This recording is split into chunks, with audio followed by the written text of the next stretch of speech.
What's a sexual deal breaker for you in a relationship?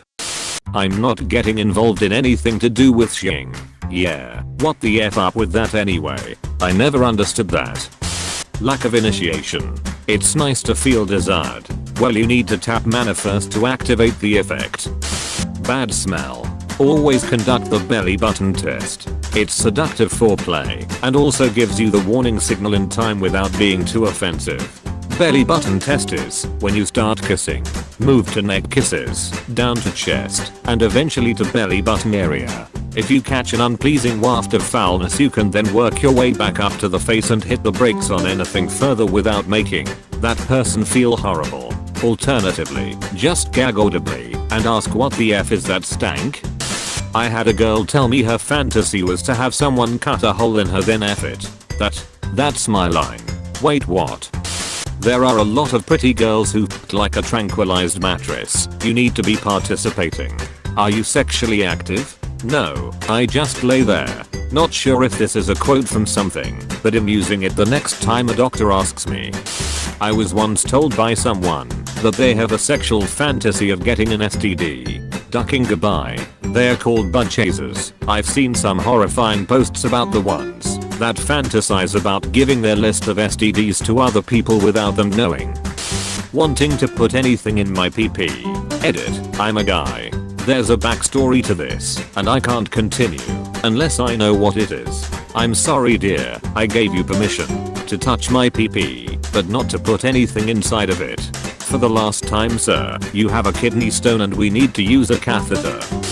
Hygiene. You better smell clean both body and breath. And bed, bath and beyond. Bed, breath, and beyond. Was in a relationship with a girl that wasn't into sex.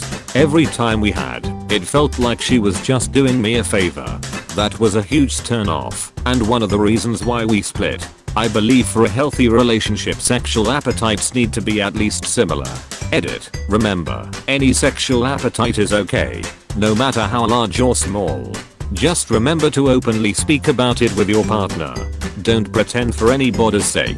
I heard a saying, sex is only 20% of a relationship. When you have a good sex life, it becomes 80% of the relationship when you don't.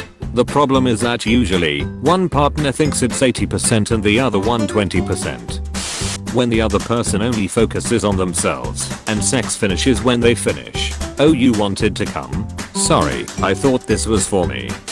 One came up for me when I was dating a woman who had been sexually abused in early childhood.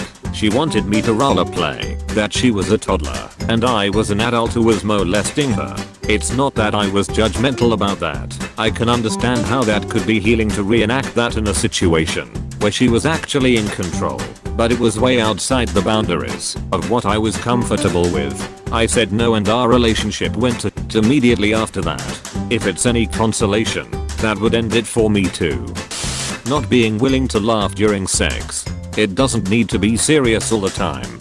Have to be able to laugh through a queef. PFFFFFBBBBBBTTTTTTT. What was that? Definitely not my butt. My ex was into rape she, but never told me. She would push me away when I grabbed her and wanted me to figure it out. It was an instant turn off and was still annoying once she told me because it was impossible to tell when she was serious/not. Edit. Not a deal breaker. She was just never clear on it and was crazy enough to make a rape case. Safe word for when she is actually serious, then no becomes yes please.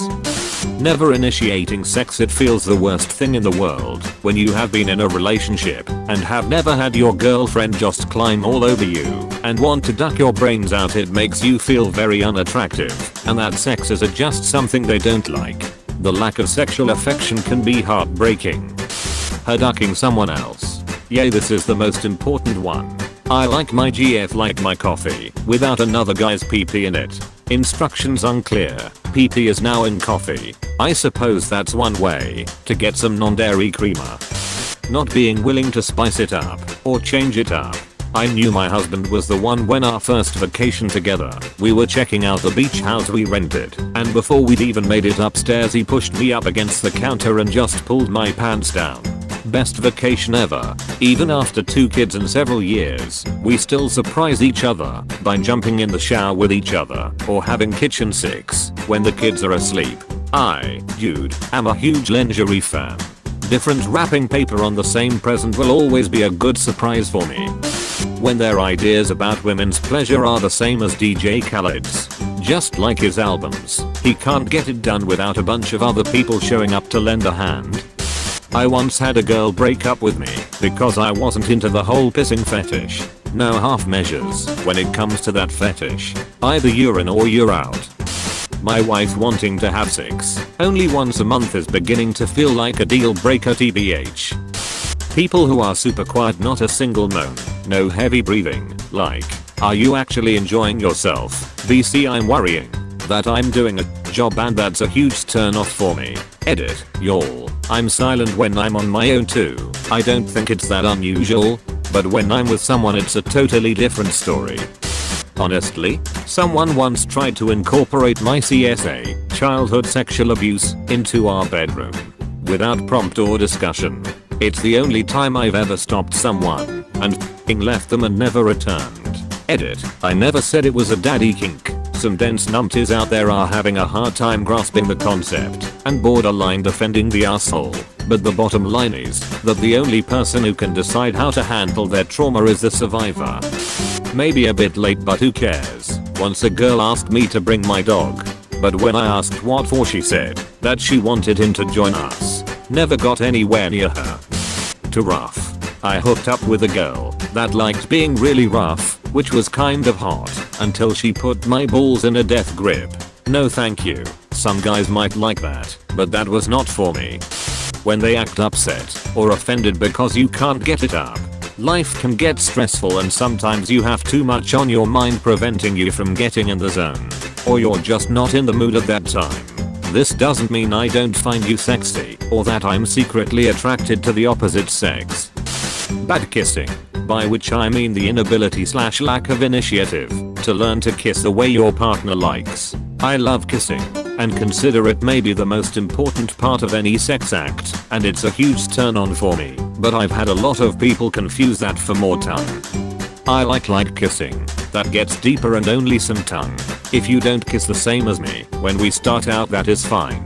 I specifically have a grace period when I start seeing someone because I'm so specific about it. If we can't figure out some compromise, though, and you won't kiss me softly for a little, I'm just not gonna be aroused at all. Big PP. It's like slotting a Coke can into a Pringles tube. Sure, it might fit, but there's no wiggle room. Besides, I like a guy who can go balls deep without ramming into my cervix and ruining the rest of my day. Deal breaker. Ha. You overestimate me, dear editor. I'll take whatever affection I can get. When they start getting mad at me if I don't want sex, it quickly turns into, who's the other girl, are you gay? Every guy always wants sex, my ex always wanted to duck, so you think I'm ugly? A dirty tongue. You can be the hottest person in the world, but if you open your mouth and your tongue is white or yellow or brown, I'm instantly turned off. Brush your tongues, people. Being constantly, verbally worried I'm going to cheat on them with an other gender because I'm bisexual. Monogamous bisexuals choose a partner. They don't either pick one gender or find themselves incapable of being faithful. The word for that is a-hole, and there are a-holes of every sexual orientation. When she laughs at my PP, because she knows she can't fit it all in, right? When we are about to get down to the act and anything remotely mentioning my race gets brought up, that is, I've never been with a black girl before, so it's true black girls give good blowjobs. Unfortunately common since I'm from a country with 1% black people. Most mention it straight off the bat when they hit on me, so I managed to dodge it, but it's a total instant turn off and kills any attraction. Started seeing my best friend at the time / dude I had been crushing hard on for 5 to 6 years, went on a date, went back to his, he hit out with the previous statements, and it was horrible. When she is taking her clothes off, when I'm trying to show her my Legos, hey baby wanna breed? Can you shut up, I'm trying to build my 1995 Space Shuttle launch pad 6339 over here. Don't spit in my freaking mouth. Another horrifying treasure we can thank porn for. I need to be met halfway. I'll divulge all my kinky ideas and thoughts, but if you literally have nothing to bring to the table other than I just like sex, it's going to be a problem. I need you to communicate with me about what you like, what you want to try, and if you have any fantasies we should try to enact. I know my libido is pretty variable. I'm not a guy who's ready to go at the drop of a hat, and if I'm left to do all of the sexual/emotional work, my libido will crash even further, and then it doesn't even have to be a deal breaker, because the lack of sex will kill things. Used to hook up with a guy that was into farting, like me farting in his mouth during sex, and farting while having sex. Huge deal breaker. When I was 16 my first boyfriend would maquillade with my armpits and tell me not to shave or wear deodorant. It was weird, but he was my first boyfriend, so I thought it was normal. I was visiting him at college when I woke up to him ducking my armpit. I sat up, asked why, and then drove the hour and a half home at 3 am.